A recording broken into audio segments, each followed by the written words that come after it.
या क्षणाची महाराष्ट्रासाठी सर्वात मोठी आणि महत्त्वाची बातमी येत आहे। आपले दादा जिवंत देवगिरीवर दिसले। दादा लवकरच परतणार। दादा आत्ताच बारामती एअरपोर्टवर सुखरूप पोहोचले।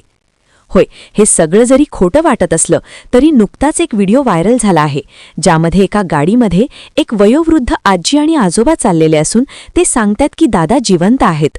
यावर कुणाचा विश्वास बसत नव्हता, परंतु आत्ताच एक धक्कादायक पुरावा सापडला असून त्यानुसार नेमथं दादा कुठे आहेत याचा सर्वात मोठा उलगडा झालेला आहे। ज्या दिवशी दादांचा अपघात झाला त्या दिवशी पवार साहेबांनी नीरा नदीची पाहणी केली। जिथं अपघात झाला तिथला परिसर पवार साहेबांनी तातडीने जाऊन बघितला आणि आपले दादा जिवंत आहेत याचा हा गुप्त पुरावा आत्ताच हाती लागला आहे। तो तुम्हाला मी पुढे व्हिडिओत दाखवणार आहे।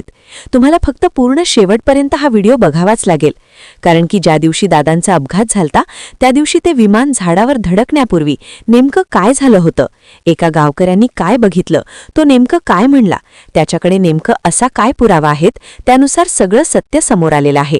हे मी तुम्हाला शेवटच्या काही मिनिटांमध्ये या व्हिडिओत पुढे दाखवणार आहेत।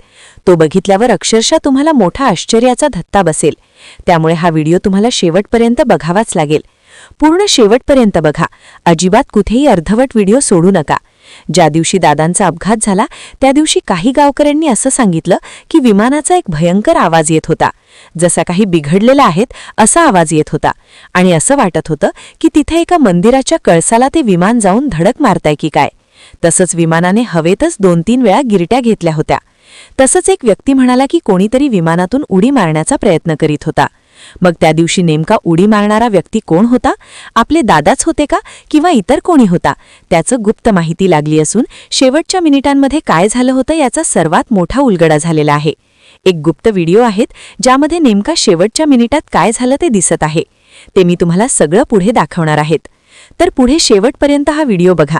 कुठे सगळं काही स्पष्टपणे तुम्हाला उघडपणे पुराव्यासह दाखवणार आहेत। रोहित पवारांनी ज्याप्रमाणे पुरावे दाखवले, दादांसोबत काय झालं, कशा प्रकारे या विमान कंपनीने निष्काळजीपणा दाखवला, हलगर्जीपणा दाखवला आणि त्यामुळे दादांचा अपघात झाला, या संपूर्ण प्रकरणाचा तपास सध्या सीआयडीकडे आहे। सीआयडीने यामध्ये योग्य दिशेने तपास करावं आणि आपल्या दादांना न्याय द्यावा, हे महाराष्ट्राला समजावं।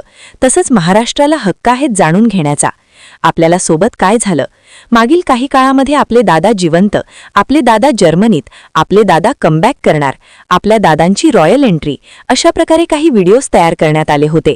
परंतु रोहित पवारांनी पत्रकार परिषदेत सांगितलं की घटनास्थळी दादांच्या चपला, दादांचा स्वीटर, दादांचं घड्याळ हे सगळं सापडल्यानंतर संपूर्ण महाराष्ट्र ढसाढसा रडला। आपले दादा जिवंत असावे, या पाठीमागे काहीतरी मोठी खेळी असावी आणि दादांना समोर आणावं, अशी ही संपूर्ण महाराष्ट्रासाठी मोठ्या आनंदाची बातमी होती। परंतु दादा आता आपल्यात नाही, हे सत्य आता महाराष्ट्राच्या जनतेने स्वीकारलेले आहेत। आजच रोहित पवार सीआयडीच्या ऑफिसमध्ये जाणार आहेत। नेमकं काल सीआयडीने या विमान कंपनीचा जो मालक आहेत त्यांना चौकशीसाठी बोलावले होते। तिथं त्यांचा पाहुणचार करण्यात आला, असं रोहित दादांनी सांगितलं। नेमकं सीआयडी खरोखरच चांगला तपास करीत आहे का आणि आपल्या दादांना न्याय देणार का, याकडे संपूर्ण महाराष्ट्राचं लक्ष लागलेलं आहे। या तपासी यंत्रणा कोणी मोठ्या नेत्यांच्या इशाळ्यावर किंवा मोठ्या मंत्र्यांच्या इशाळ्यावर तर काम करीत नाही ना, असा सुद्धा प्रश्न आता महाराष्ट्राला पडला असून या संदर्भात सुद्धा चर्चा केली जात आहे। तसंच काहीतरी लपवण्याचा प्रयत्न होत आहे आणि दादांचा अपघातच झाला असं सिद्ध करायचं आहे काही मोठ्या नेत्यांना। परंतु दादांचा घातपात झाला हे रोहित पवार 100% सिद्ध केल्याशिवाय राहणार नाही। आपल्या रोहित दादांसाठी एक लाईक व्हिडिओला लगेच झाला पाहिजेत।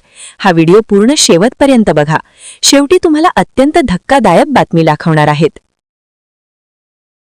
विमान अपघात कसा झाला, चूक कुणाची होती, शेवटच्या क्षणी काय घडलं, या प्रश्नांची उत्तरं देणारा अहवाल अखेर समोर आलाय। हवाई उड्डाण मंत्रालयाच्या AIB या तपास यंत्रणेनं हा अहवाल दिलाय। हा अपघात नसून घातपात आहे असा दावा आमदार रोहित पवारांनी केला होता। तसे पुरावेही त्यांनी सादर केले होते, त्यातून शंका आणि संशय व्यक्त केला होता। त्यामुळे तपास यंत्रणेच्या अहवालाकडे सगळ्यांचं लक्ष लागलं होतं। 22 पानांचा हा अहवाल आहे। यात महत्त्वाची 3 कारणं सांगण्यात आली आहेत ज्यामुळे हा अपघात झाला। त्यानुसार विमान कोसळताना आधी ते एका झाडावर धडकलं, कमी दृश्यमानता असताना पायलटनं गो अराउंडचा पर्याय निवडला नाही आणि सगळ्यात महत्त्वाचं, विमान अपघाताच्या काही सेकंदांनी वैमानिकांचं संभाषण देखील या अहवालातून समोर आलंय। त्यानुसार पायलटनं शेवटी मेडे मेडे म्हणण्याऐवजी ओ शिट असं म्हटल्याची माहिती अहवालात देण्यात आली आहे। काय आहे या अहवालात अहवालातील पाहूया. झाडावरून 28 जानेवारी रोजी अजित पवारांसह 5 जणांचा विमान अपघातात मृत्यू झाला.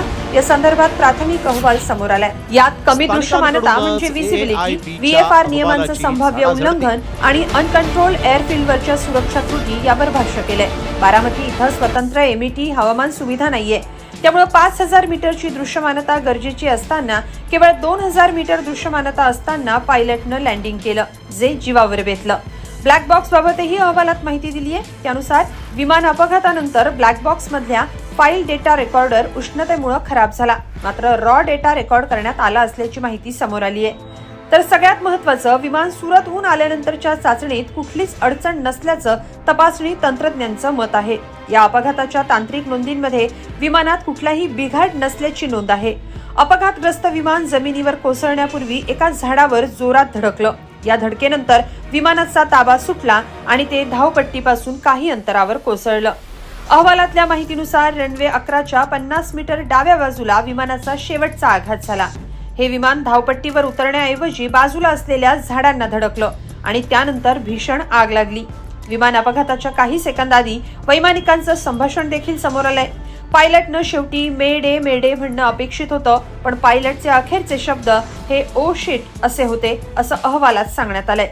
त्यामुळं हा अपघात मानवी चुकांमुळे झाल्याचं सूतोवाच अहवालात करण्यात आलंय. या अहवालामुळे रोहित पवार जे आरोप करतायत त्यात तथ्य असल्याचं आढळून येत आहे. कारण हा अपघात नसून घातपात असल्याचं रोहित पवारांचं म्हणणं आहे. आता या पुढच्या अहवालात आणखी स्पष्ट कारणं समोर येण्याची शक्यता आहे. पण या सगळ्यावर तुम्हाला काय वाटतं, कमेंटमध्ये. दरम्यान बारामती विमानतळ महाराष्ट्राच्या बारामती जिल्ह्यामध्ये असं विधान अहवालामध्ये केल्यानं आमदार रोहित पवारांनी अहवालावर सवाल उपस्थित केलेत. बारामती तालुक्याला जिल्हा म्हटल्यानं AIBनं हा अहवाल किती गांभीर्यानं बनवलाय हे लक्षात येईल असं म्हणत रोहित पवारांनी अहवालातील चुकींवर बोट ठेवलाय. दुसरीकडे या अहवालात दादांचा अपघात कोणत्या कारणांमुळे झाल्याचं म्हटलंय तेही पाहूया. ब्लॅक बॉक्स मधील फ्लाइट डेटा रेकॉर्डर उष्णतेमुळे खराब. रॉ डेटा डाउनलोड करण्यात आला. विमान झाडावर आदळून खाली कोसळलं. रनवेच्या सुरुवातीला 50 मीटर बाहेर विमान कोसळलं. विमान कोसळलं तेव्हा 2000 मीटर दृश्यमानता. तांत्रिक बिघाडाचा थेट पुरावा नाही. पायलट दारू प्यायल्याचाही थेट पुरावा नाही.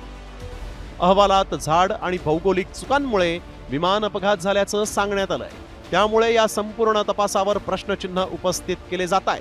हा प्राथमिक अहवाल राजकीय दबावामुळे घाईघाईत प्रसिद्ध करण्यात आला का, आणि अंतिम अहवालानंतर तरी दादांच्या अपघाताचं गूढ उकलणार की कायम राहणार याकडे राज्याचं लक्ष लागलंय.